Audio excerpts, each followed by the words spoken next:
Hey you guys, it's your girl Christina Wells here with Christina Wells Designs, and today we're going to talk about choosing a sewing pattern. Let's go.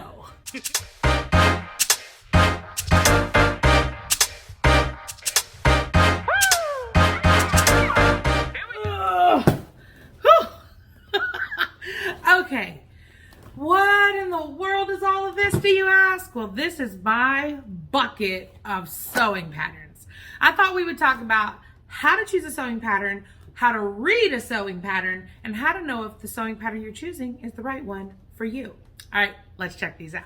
Okay, you guys, so we're right here with all different types of sewing patterns. You can see I do not discriminate. I have got Berta, McCall's, Simplicity. I've got Quick Sew in here. I've got Badgley Mishka. I've got Vogue patterns in here. I've got all kinds of stuff. Everything from how to make bags to how to make Halloween costumes to how to make tablecloths and everything else. Men's dress shirts, you name it, I've got a pattern for it in here. And the reason is because when I first started sewing, like anybody, I needed guidance, right? So that's what a sewing pattern is for. It's guidance in how to make the item of clothing or whatever article that you want to create. But sewing patterns can be a little bit tricky, and it's important to figure out exactly what to know when you're reading the sewing pattern and what to buy when you're getting the sewing pattern. So let's check it out. So if we take any of the sewing patterns here, they're all pretty much constructed the same. On the front, you're gonna have the pictures. Now, these pictures can be a little bit misleading because you immediately think, oh, I can make these 4 looks. But oftentimes, these are just 4 examples of how to put together all the different looks that come in the pattern. If you turn the pattern over, you can see right down here, there's all kinds of ways you can put together the tops and bottoms. And that's very common for a lot of sewing patterns, is that there's a lot of different ways to mix and match different ways. So whenever you look at the front, make sure you don't say, oh, I don't like any of these, because you never know. Remember, you're in control. The pattern is a guide, but you're the creator. The next thing you want to look at is the sizing chart. Now, I have a video showing you how to measure your bust, waist, and hips, which is the most common measurements used for sizing charts. I'm going to toss the sizing chart up here real quick. So bust measurement, waist measurement, hip measurement. Now, a lot of us know our size based on US retail size when you go to stores. Like, for example, if I'm at JCPenney's, I wear a size blah, blah, blah, that kind of a thing. So when we look at sizing charts on patterns, it can be confusing because oftentimes the sizing numbers that they use don't match up with the same measurements you have. Also, if you're making a dress, you know, we've learned this before, you oftentimes got to take your largest measurement in mind because that pattern, you may have a smaller top, but if you have a bigger bottom, in order for the pattern to fit your whole body, you got to make sure that your largest measurement is represented on the sizing chart.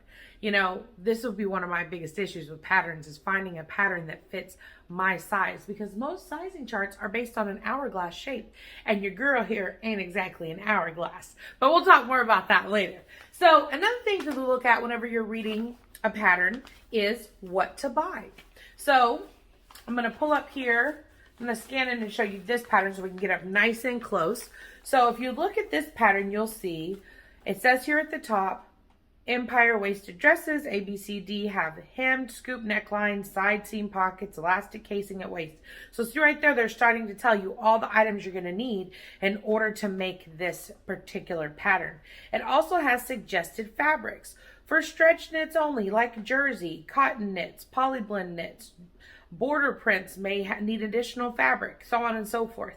And if you also will look at your sizes. So if you're going to choose 24, now these measurements aren't big enough for me, but let's say you're a size 24W. I know then if I go back to this chart over here that as a 24, I need, if I'm going to make dress B, I need 2.5 yards of my major fabric in order to make this dress.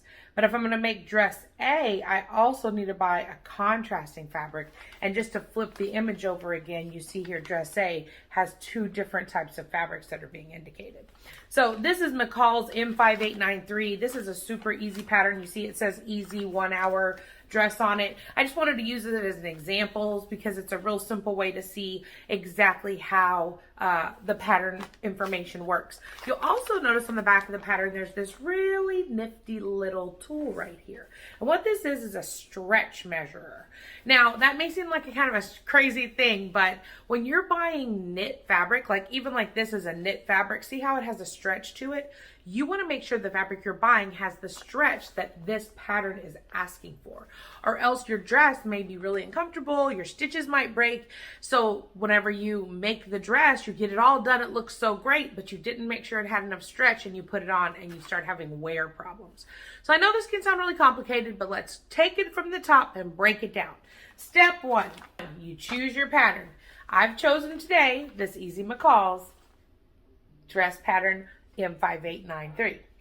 Step 2, look at the sizing chart. Go to the back, you find the measurements, because you know how to take your measurements, bust, waist, and hips, and you find the measurements that work the best with you. If one of the measurements is a little smaller, then go to the next size up. Step 2, choose which one of these examples on the pattern you're going to make so you know how much fabric to buy. So if we choose our size, 24, then we're going to go down. We've decided to make dress C. Then we're going to find dress C. We're going to go across to our size 24, and we know we need to buy 2 3/8 yards of fabric. Then we need to look at what notions we might need to buy.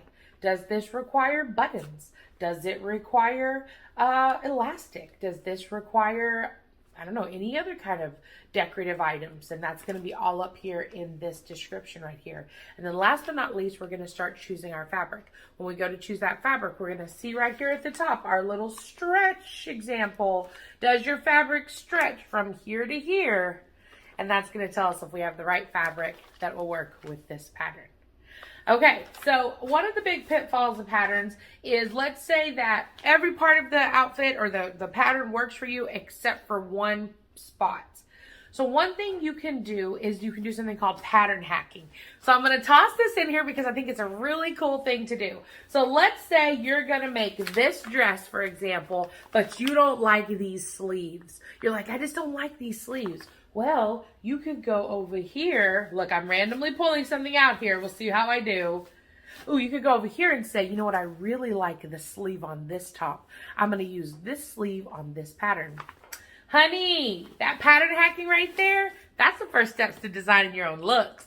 Because what will happen is you'll be like, oh, I like it so much better this way. Or maybe you wanted a pocket in that dress. Or maybe you wanted it to be shorter instead of longer. Remember, it's a pattern. It's a guide. It's not the rules of the universe. So you choose what you want to do with your garment or whatever item that you're making. And if you want to make changes, make changes. And if you don't like those changes, honey, that's what seam rippers are for. If you follow me, you know that I really don't use patterns anymore because I've really started designing and creating my own looks myself. But these patterns were instrumental in teaching me how to create my own designs and looks. Pattern hacking is where I started. And also realizing that although patterns are great, sometimes they don't always represent every single body type. And so I have a form attached to this video. If you want to click on it, you can let me know what kind of body type you have and what kind of sizing chart you'd like to see as Christina Wells Designs branches out and starts to create our own patterns and ultimately maybe even our own clothes. Ah! So if you love this video, click the bell, make sure you subscribe to our channel, and if you're seeing this on Instagram or Facebook, please give it a like and a share so that we can share all the knowledge we can with all the people who want to create all around the world. And like I said, click on the form so that you can let us know exactly what you'd like to see from us, and also tell us about sizing charts, pattern wishes. Would you rather see patterns with numbers from us or with names? We just want to hear from you, so give us your feedback, and I can't wait to see you next time here with Christina Wells Designs. Bye, you guys!